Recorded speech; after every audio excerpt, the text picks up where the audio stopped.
जय श्री कृष्णा। हर हर महादेव।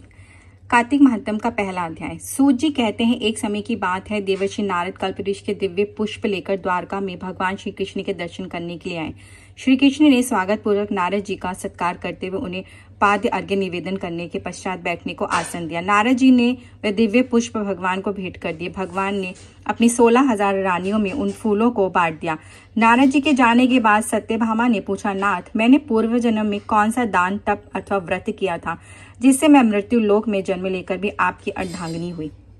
भगवान श्री कृष्ण ने कहा, प्रिय, एकाग्रचित्त होकर सुनो। तुम पूर्व जन्म में जो कुछ थी और जिस पुण्य कारक व्रत का तुमने अनुष्ठान किया था वह सब मैं तुम्हें बताता हूँ।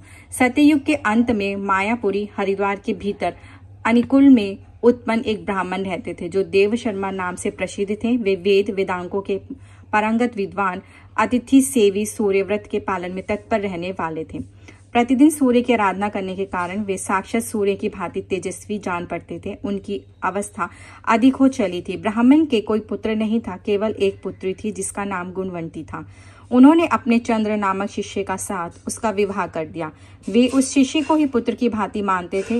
वे जितेंद्रीय शिष्य भी उन्हें पिता के ही तुल्य समझता था। एक दिन वे दोनों गुरु शिष्य कुश और समिधा लेने के लिए गए और हिमालय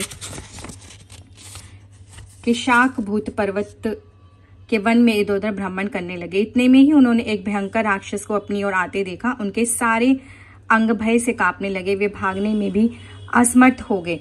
तब वे उस काल रूपी राक्षस ने उन दोनों को मार डाला। उस क्षेत्र के प्रभाव से तथा स्वयं धर्मात्मा होने के कारण उन दोनों को मेरे पार्षदों ने वैकुंठ धाम में पहुंचा दिया। उन्होंने जो जीवन भर सूर्य पूजन आदि किया था उसे कर्म से मैं उनके ऊपर बहुत संतुष्ट था।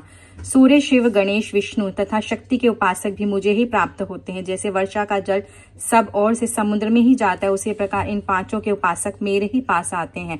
मैं ही एक हूँ, तथापि लीला के अनुसार भिन्न भिन्न नाम धारण करके 5 रूपों में प्रकट हुआ हूँ।